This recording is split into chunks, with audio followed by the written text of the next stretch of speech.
Dans l'assemblée des saints, assoiffé je me tiens, que ton onction descende sur moi.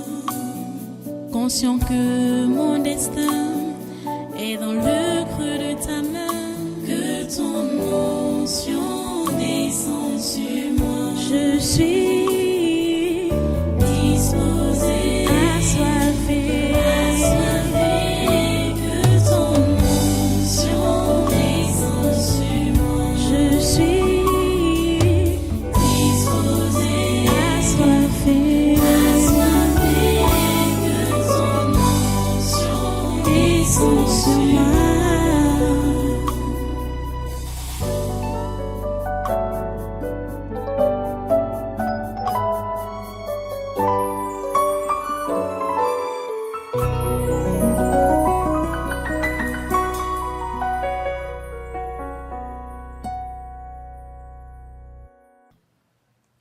Alléluia. Merci Dieu Très Saint, merci pour ta grâce, merci pour ton amour, merci pour tes faveurs que tu multiplies à notre endroit. Que ton nom soit loué, que ton nom soit glorifié à jamais. Ô grand Dieu, nous te bénissons. Grand Dieu, nous te louons. Grand Dieu, nous t'adorons. Grand Dieu, nous t'élevons au-dessus de tout. C'est toi, le vrai Dieu, le seul. Tu n'as pas de pareil. Tu n'as pas de concurrent. Seigneur, nous reconnaissons cela. Et nous le déclarons haut et fort que tu es le seul. Sois loué, sois glorifié, sois adoré. Merci Seigneur d'accepter notre adoration, nos louanges.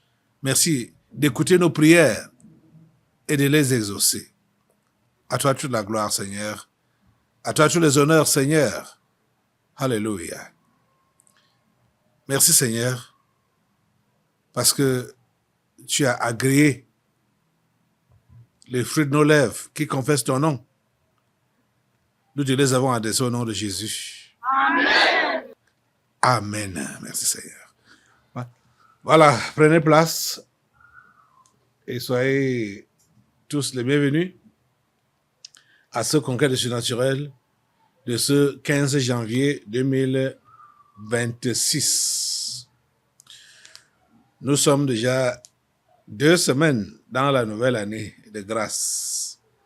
Année de combat, année de défis, année d'opportunités, année de grâce, de faveur. Alléluia. De la part de notre Dieu. L'ennemi va mordre la poussière. Il a jamais mordu la poussière en cette année, dès le début, pendant la traversée, avec ces délivrances qui ont eu lieu. Nous remercions le Seigneur pour ce qu'il a fait et pour ce qu'il fait et ce qu'il fera encore. Son nom est élevé à jamais. Même comme nous avons encore des inconnus devant nous, mais nous sommes rassurés parce que nous traitons avec un Dieu qui connaît et qui sait tout. Un Dieu qui connaît et qui sait tout. Son nom est béni à jamais. Alléluia. Son nom est béni à jamais. Il est digne de louange. Il est digne d'adoration. Voilà les amis, nous sommes donc devant des défis pour nous, les hommes. Nous sommes devant des inconnus pour nous, les hommes.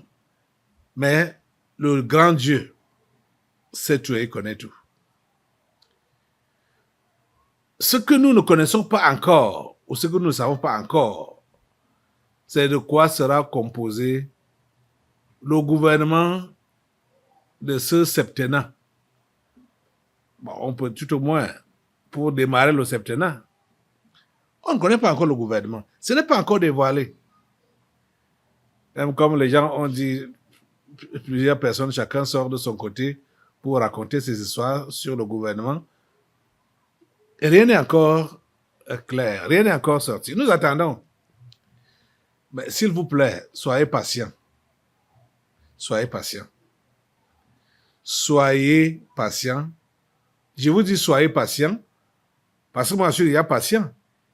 Si je n'étais pas patient, j'allais dire soyons patients. Donc, soyez patient. Attendez. Ça m'étonne que plusieurs qui ont même mon âge là ne connaissent pas le chef de l'État, le président Paul Biya. Ce n'est pas un homme de précipitation, bon, naturellement parlant.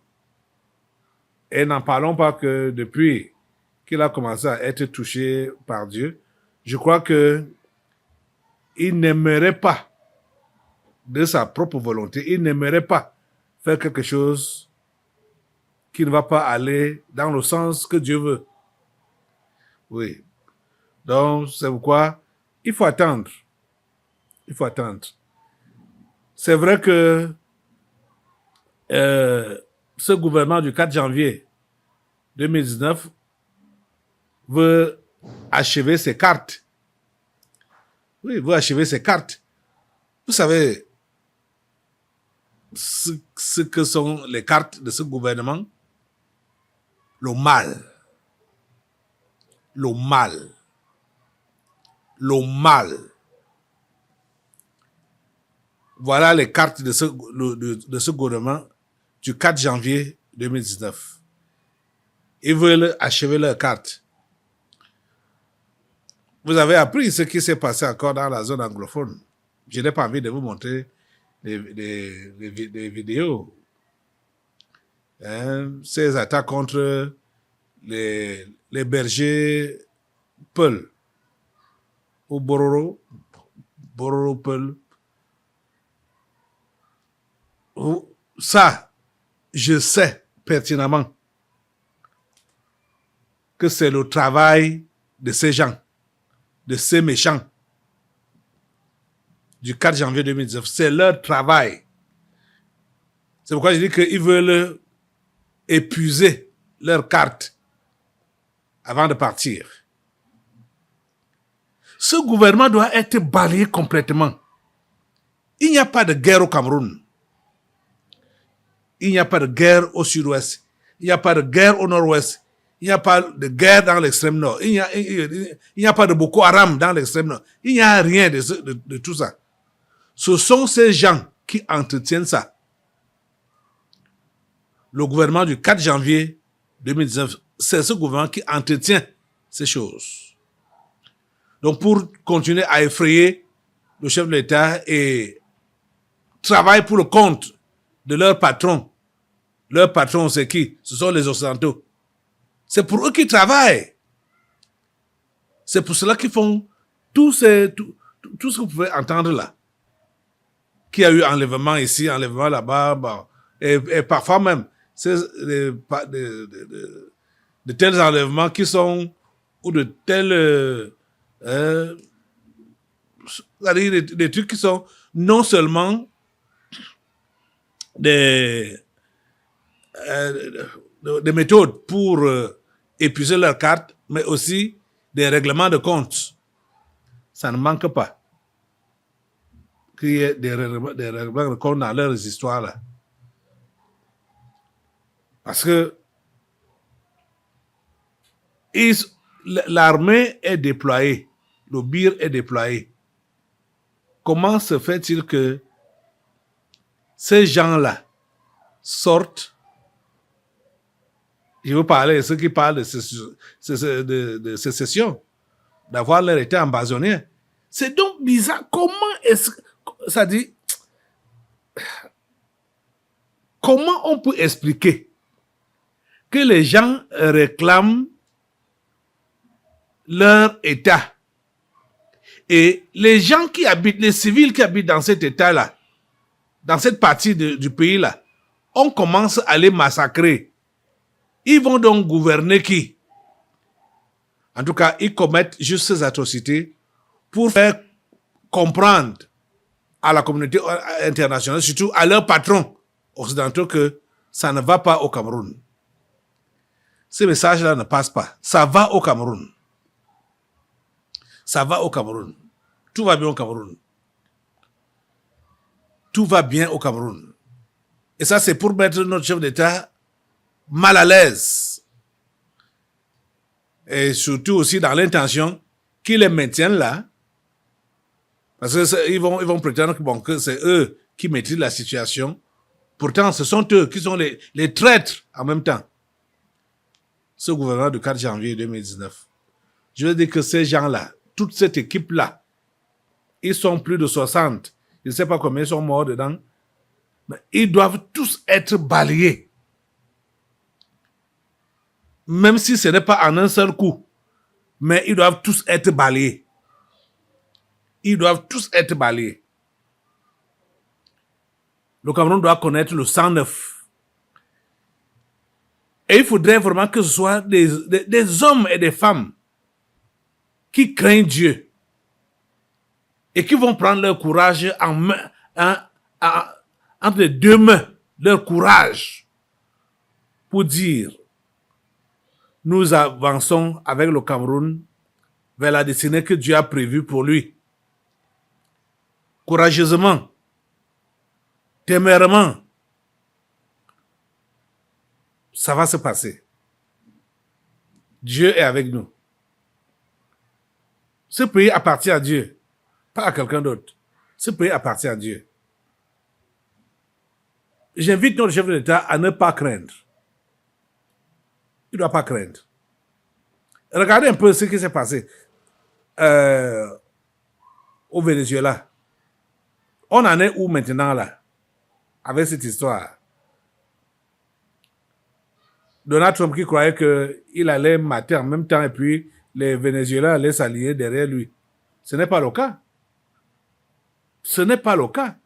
Et déjà même le Venezuela est différent du Cameroun. Le Venezuela, ce n'est pas le Cameroun.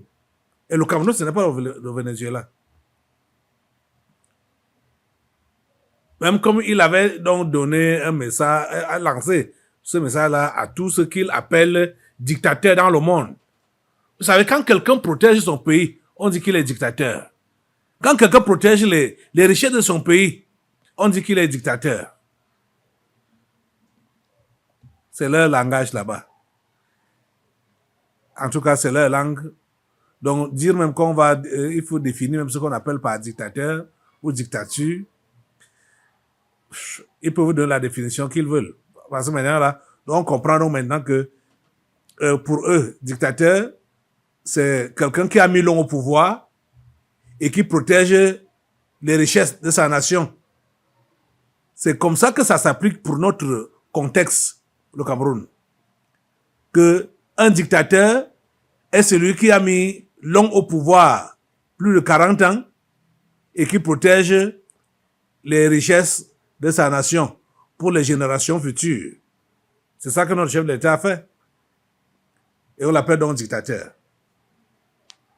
Je crois qu'il faut écrire un nouveau dictionnaire. De toute façon, les amis, je veux que nous puissions prier Dieu pour qu'il puisse... Ça ne se fait pas tard, hein? Pour que Dieu nous donne des hommes qu'il faut pour le gouvernement de cette nation. Des hommes qu'il faut. Lève-toi sur tes deux pieds.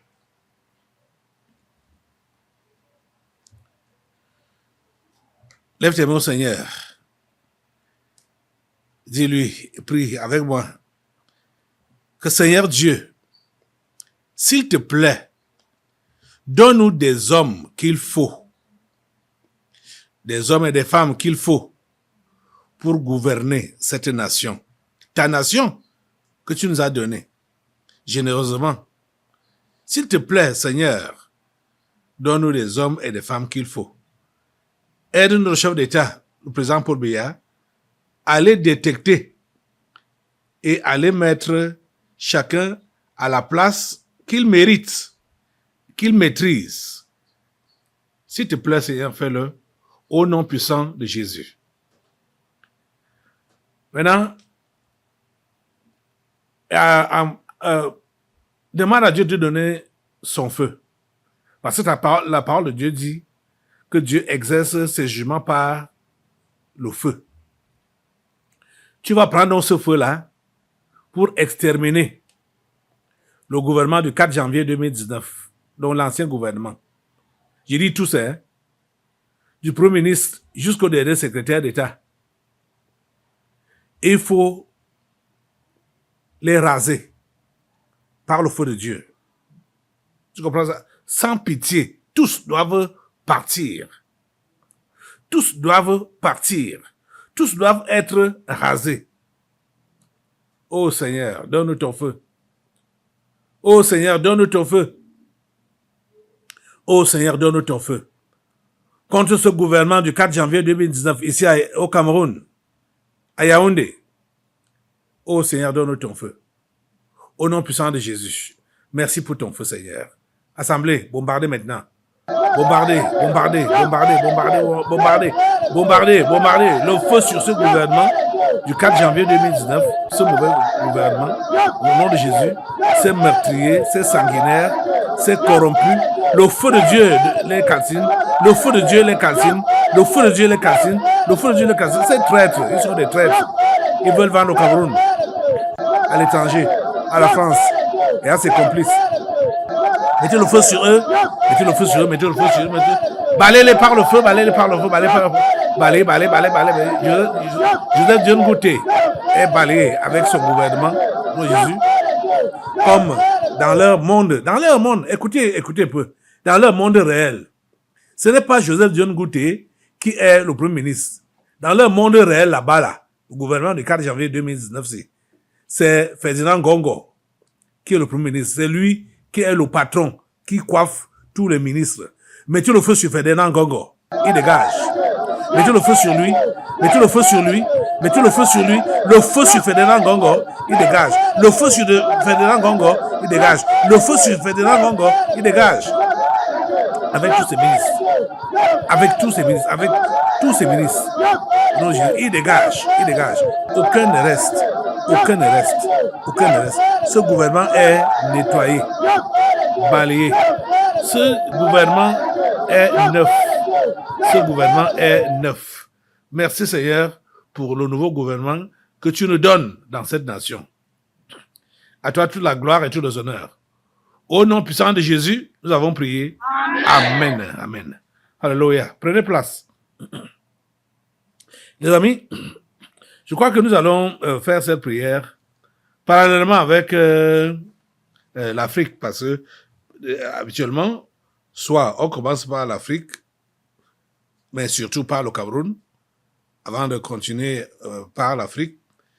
Mais aujourd'hui, comme on vit presque les choses similaires, surtout les trois pays de l'AES, le Burkina Faso, le Mali et le Niger, et le Cameroun.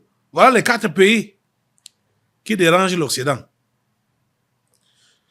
Donc, là-bas, à l'AES, au Mali, vous savez que c'est le Mali qui est réellement le leader de l'AES.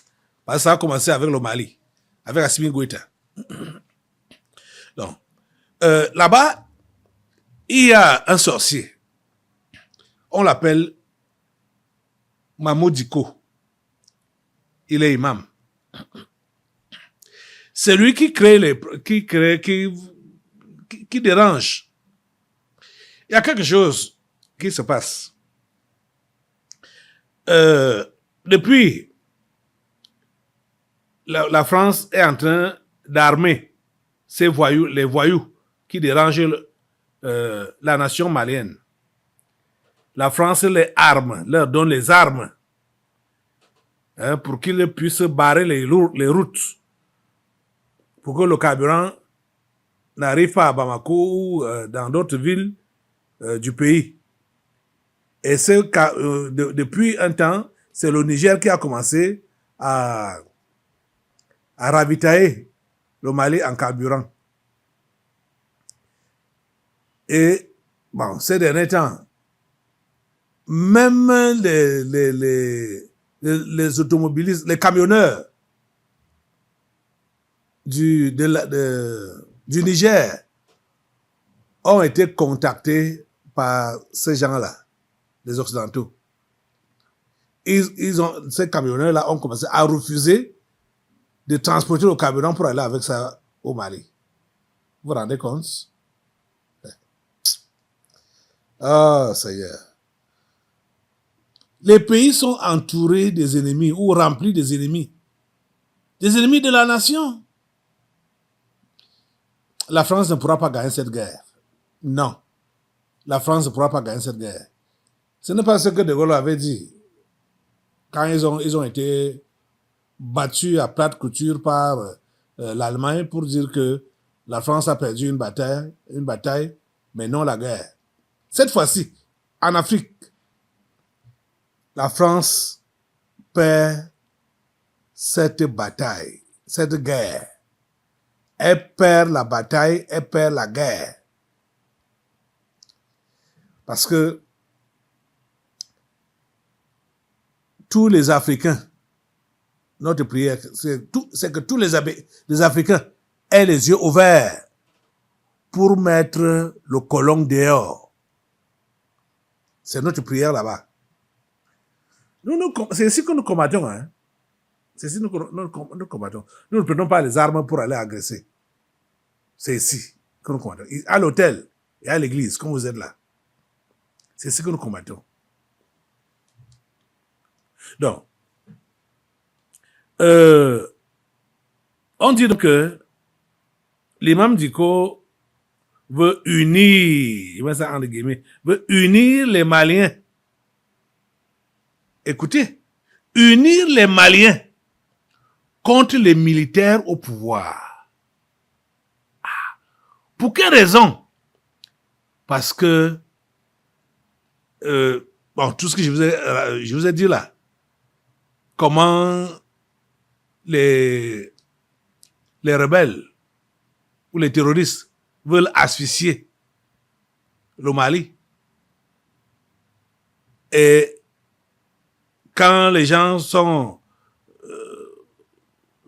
sont pas ravitaillés en carburant, il y a des murmures, il y a des... l'économie ne fonctionne pas. Ça ne fonctionne pas comme il se doit. Vous voyez? Voilà. S'il faut donc unir les Maliens, est-ce que ça doit être contre les militaires au pouvoir? Qui est l'ennemi réel des Maliens? N'est-ce pas les djihadistes, comme on les appelle? N'est-ce pas les terroristes? Comment c'est que c'est leur vrai nom là-bas, les terroristes? S'il faut unir les Maliens, ça doit être contre qui? Ça doit être contre les terroristes et non contre les militaires au pouvoir. Parce que si les militaires ont pris le pouvoir, c'est à cause de ces terroristes. Vous voyez? Les Blancs étaient venus là, la France, avec tous ses alliés. Ils ont fait 10 ans au Mali en volant les richesses maliennes. Ils n'ont jamais arrêté le phénomène des terroristes. Ils n'ont jamais arrêté ça. Ils n'ont jamais éradiqué ça. Jamais alors. Mais ils faisaient quoi?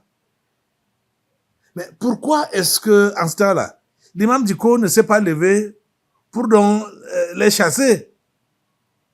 Que depuis que vous êtes là, vous n'avez rien fait. Écoutez, les amis, je veux dire quelque chose de très pertinent.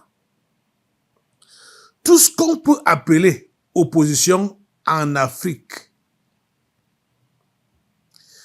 ce n'est pas l'opposition, c'est pas. Non. L'opposition en Afrique, ils sont juste des agents des Occidentaux pour déstabiliser les pays africains et livrer les pays africains à l'Occident. C'est tout. L'opposition, ce qu'on appelle l'opposition là, soi-disant politique, dans tous ces pays-là qu'on va appeler tiers-monde, c'est pour empêcher la bonne marche de la nation. Parce que dès que un nationaliste est au pouvoir dans un pays, l'opposition qui se lève là, c'est l'ennemi de la nation. Cette opposition-là ne travaille pas pour le bien de la nation. Cette opposition travaille pour le bien des colons. Je veux que vous puissiez écouter un peu. C'est-à-dire, cet élément, même comme ce média m'énerve également par sa façon de présenter les choses, Africa News, ils sont pas sérieux. C'est aussi un média colonisé. C'est un média même comme je prends son élément là, bon, en tout cas, j'ai déjà dit ce que je devais dire. Si vous avez une bonne lecture, vous allez également comprendre. C'est juste parce que, bon, en voyant les images, ça encourage que vous puissiez comprendre hein, ce que nous devons retenir, ce qui ressort de tout ce que j'ai dit et ce que vous allez voir là, c'est que le Mali est en difficulté et il faut que nous puissions l'aider dans la prière. Le Mali on veut vendre le Mali. L'imam Dicko veut vendre le Mali à l'Occident et il faut qu'on refuse cela. Vous comprenez, hein? Regardez. À la tête de la coalition des forces pour la République, l'imam Mahmoud Dicko veut rassembler la population afin de renverser la junte militaire au pouvoir au Mali. Profitant d'un contexte socio-économique et politique morose, des djihadistes affiliés à Al-Qaïda ont imposé un blocus paralysant l'approvisionnement en carburant alors que les attaques des sites industriels étouffent l'économie malienne.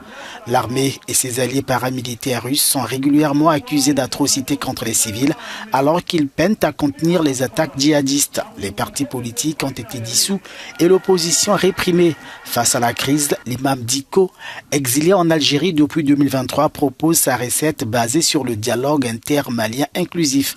Il n'exclut pas la participation des groupes terroristes armés. Si des acteurs politiques rejoignent progressivement son mouvement, le pouvoir minimise encore sa marge de manœuvre. Pour le régime, l'imam essaie de revenir dans le jeu. Mahmoud Dicko a été le fer de lance des manifestations qui ont précédé la chute de l'ancien président Ibrahim Boubacar Keïta lors du coup d'État de 2020. Vous avez suivi ce que ce faux média a raconté là, Africa News. Écoutez, si donc l'imam Dicko veut unir les Maliens, ça ne doit pas être contre les militaires au pouvoir. Ça doit être contre les terroristes. Normalement. S'il peut reconnaître que les terroristes empêchent le carburant d'entrer au Mali, et s'il est capable de pouvoir les faire asseoir sur la même table, pourquoi ne pas donc les faire asseoir avec les militaires au pouvoir? Les militaires sont là pour le bien du pays. Hein? Pourquoi ne pas les faire asseoir ensemble? Je crois qu'il y a eu une assise au Mali là-bas, hein, pour cette histoire. Donc l'imam Dicko là est dans la logique du désordre, dans la logique de la traîtrise.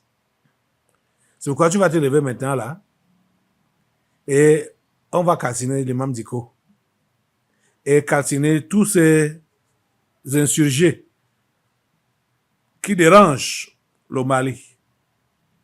Assemblée, mets le feu sur l'imam Dicko, mets le feu sur l'imam Dicko, mets le feu sur tous ces insurgés, ces terroristes, ces terreaux, comme on les appelle là-bas, en Afrique de l'Ouest. Mets le feu sur eux, mets le feu sur eux, mets le feu sur eux. Le feu de Dieu les calcine au nom de Jésus. Ils sont calcinés par le feu au nom de Jésus. Ils sont calcinés par le feu au nom de Jésus. Ils sont calcinés par le feu au nom de Jésus. Leur patron, la France, elle est calcinée par le feu au nom de Jésus. Leur soutien, toutes les intelligences qui travaillent pour vouloir déstabiliser le Mali, nous envoyons le feu, nous mettons le feu, nous mettons le feu, nous mettons le feu. Au nom puissant de Jésus, tout est calciné. Seigneur, tu libères ce pays. Tu protèges ce pays. Tu protèges le président Assimi Goïta. Seigneur, assemblée, prolongez, allez au Niger, descendez au Burkina Faso, avec le feu, avec le feu, avec le feu, avec le feu, au Niger, avec le feu, au Burkina Faso, avec le feu, pour neutraliser tous les ennemis de ces trois pays. Le feu de Dieu les calcine, le feu de Dieu les calcine, le feu de Dieu les calcine, le feu de Dieu les calcine. Au nom puissant de Jésus, le feu de Dieu les calcine, au nom de Jésus, le feu de Dieu les calcine. Le feu de Dieu les met hors d'état de nuire. Au nom puissant de Jésus. Oh Dieu, nous te remercions pour ce que tu fais. Merci de nous écouter et de nous exaucer. Au nom puissant de Jésus, nous avons prié. Amen. Voilà, je vous disais que, asseyez-vous un peu, asseyez-vous. Le narratif d'Africa News énerve. Ça énerve. Parce que ce média s'attarde sur des choses qui ne sont pas vraies, sur ce qui est négatif. Vous voyez? Il va dire qu'il faut le travail des journalistes, il faut voir de tous les côtés et prendre le juste milieu. Ce n'est pas ça. Ce n'est pas ça. Ici, là, on sait que